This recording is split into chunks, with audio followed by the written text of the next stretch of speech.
Assalamu alaikum warahmatullah. Mbe wiye Saydou Ngari Goular Kam ɓe ɗum haala ko fedde seeɗa ƴeewa jikko hoorede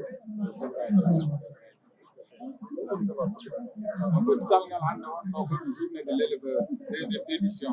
yewtere arde ɗo hannde ƴeewde ɗum woni caɗeele aynaaɓe ɓuri ko mawde aynaaɓe jewtude ɗum ɓe ƴeewa ɗum woni safara mo ngannduɗaa on foti waɗe ko gaynaako foti ko en waɗ walla ko ndemoowo foti ko en waɗ walla ko état foti ko en waɗ layane ɗum anndane ɗum woni caɗeele gonɗe ɗe hakkunde ndemoowo sabu wara hooreje ɗe ɗe keewi subaka Allah fof nana ndemowo warama to subaka Allah fof nana hono wiyete gaynako warama to ɓe kamɓe fof koɓe ɓiɓɓe lesdi ndi donc injustice kadi homo hen waɗa neɗɗo wara neɗɗo au lieu que ɓuɗɗe kaso soke waɗetake noon jiya to neɗɗo ganndama haali ko haala mo ɓuɗɗe hen kaso warɓe yimɓe ɓe gonɗo heɗe tarto ɓe jaha e nder yimɓe heɓe ɓe jeeya alors ɗum bonnude lesdi ɗum fayi donc noon siko état o wawi haala hen yaha hen ɗum safro e kala no ɗum safroyi kono si tawi état o e hoore makko wawa ɗum safru o yahani ko bonni lesdi ndi fof ko kamɓe sabu rowani gaynako jaɓtama ɗo rowani gaynako jaɓtama ɗo e juuɗe gendarmerie wara e hay waɗede min gati ɗum waɗaka min gati heccanki tan wiye gendarme ɗeɗama to yaten hen Sénégal o fof homo hen wawi elle Sénégal ɗum wooti yimɓe ɓe ganduɗa noon ɓe eɓe goodi droit maayde ine woodi yimɓe ɓe ganduɗa ɓe ngala droit waɗede ko ɓooyani tan ɗon wiyete ndoyen en jiiɗon pour que gaynako immi ɗo omo fayi ɗo yimɓe mbaɗi ɗum interpellé e yeeso gendarmerie ɓe jaggi ɗum ɓe mbaɗi ɗum gendarmerie heɓe jooɗi heɓe jeeya en jii pour que gaynako wiya jaggama nannama e violon waɗe garde à vue gendarmerie omo jooɗi jour ouvrable ñalawma ellew wiye on ɗon wartima ɗo wona gonga aussi mais laamu o e hoore mi jiɗɗen vraiment sikoɓe mbawi ɓe kaala koɓe poti ɗo haala hakkude ko gaynako sikoɓe ɗum kaalani noon ɓe kala ƴette responsabilité mum saabu ɗiɓe jooɗotoon yimɓe heɓe mbara ɓiɓɓe ma jemma e ñalawma tawa ɓe coketaki gaso ɓe mbaɗetake haydara vraiment ɗum atta ko yimɓe heɓe jooɗo joni noon siko yimɓe mbatti yoptini ɗon ɗum woni lesdi men bonite ene fo jiɗa yo lesdi ndi heɓoy to tuɓe mbiyaɗo ɗo neɗɗo mun lappeɗa walla mun mbaranoɗa vraiment ko waɗata ko hen ina muusi e ɓerde saabu hande mi yahino waɗino yimɓe mbannomi recensé yaltini photo ji mumen bindumi inde mumen kono vraiment simi ɗo hande yaltinino inde mumen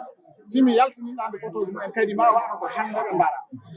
addu goɗɗum ko ɗum taki vraiment gaccumi ɗum kono ko mettitiɓe mbe laamu ngoni tawtoro ñalawma safara o woni laamu o siko neɗɗo waɗi neɗɗo mais yo waɗi ni mbar neɗɗo waɗete mais yimɓe ko waɗi ko daaru jom yimɓe kaɓɓi saretaji probléme waɗi demowo o hombo e ngesa omo bacca guerte oye hombo hombinayi ruudo tango neɗɗo ware felle ina ɗon wawi wa o moni dare na mum o moni e nayi yimɓe poto jagge ɓe urde kaso kamɓe fof ɓe gacca ɓe jaha boli mumen mais ɗum kala mo ganduɗano so tawi état modal kambo woni le garant si tawi ɓe mbawa garantu sécurité yimɓe ɓe mbatta yottana koye mumen ko ɗum tan woni hen te ɗum siko waɗama lesdi men ndi bon ɗum taki yimɓe ɓe laayi état o yomo daro darno ene foti daro hakkude ndemowo e caɗele ko gandi ina ɗum ɓooyi won combat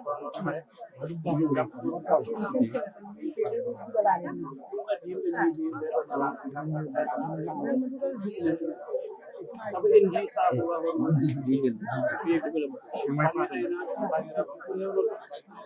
kadi en jii ɗamɗo kisal hara waɗi soɓe ngari hen soɓe ngari deftoɓe ɗumtaji ɓe sama kenal abon na boy sama tel YouTube leli YouTube to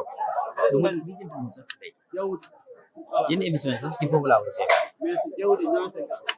ko tawate ko tawi sax en ayam wala jagga tawate soy lawa solo mbax na tout ça pour be ak fiir ko ko jogi ci ci jogi taaj boy no to ko am nga ni why it's the nangu ko njol to ta ha gayna ko ono ci cadere deglu ben sa nyaay ni ngasa ne ko an tay nyaay sa kay kayan ko so siwaye mo yaabo ma siwaye mo yaabo c'est bien moƴƴi oɗo accude sawa hare jalla sabu hare nde sa wari ne ala hen daña perti sa waranama kadi kala ayna ɓen foti kono ten sabu yi ɓe mbi ko joom dande kon haɓata joguiɗo cak an guesa ko ganduɗa ko guesa jalteno guesa ɗiɗi ka heɓani hay ujunnaji sappo mbaɗa feere jawdi ma naata hen ɓe ngara ɓe mbaɗa poste sammo en joɓa ɗum capanɗe jeegoɗi capanɗe jeeɗiɗi wonda eko perta ko sawde ɗon heɗen ɗen won jawdi tawi bon kalda won lokkeje mbawa woni ɗo yimɓe goppu jawdi kono lattuɗen kadi ɓoore classe